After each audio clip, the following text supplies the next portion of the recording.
So at GlobalMedic's, we've responded to disasters in 82 countries around the world, and right now we're responding here in Canada. But we're not just responding to one disaster, we're actually responding to a number of disasters across the country. What we're doing is we've got the volunteers in, and we're creating these cleanup kits. Inside the cleanup kit, we use a bucket to store it. And the idea is if you've been affected by floods, you can scoop water out using the bucket. If you're affected by a forest fire, you can use the bucket as actually kind of a trash bin as well.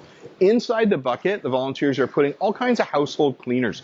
So everything from being able to do your laundry to being able to clean up soot or debris or mold from that flood. We're adding in masks because we don't want families to be breathing in any kind of mold or soot when they're doing their cleanup. We've got garbage bags and we've got gloves. We put it into the bucket, we seal it, and then we get it onto these skids.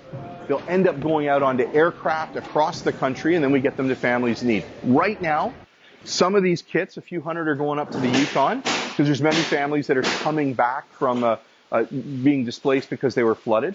We're also putting them into Alberta for families that are going back home from the wildfires. We know there's a crisis in Nova Scotia, so kits of these are going into southern Nova Scotia, and we're carefully watching what's happening in Quebec. Because we're lucky enough to have the volunteers come in, we can lower our price point because the volunteers are actually packing this. And then our partners are kind enough to fly these for free. Our volunteers in other parts of the country grab them from the airports, get them into the local communities, and go door to door to hand them out. So we're going to be there to help Canadians in need.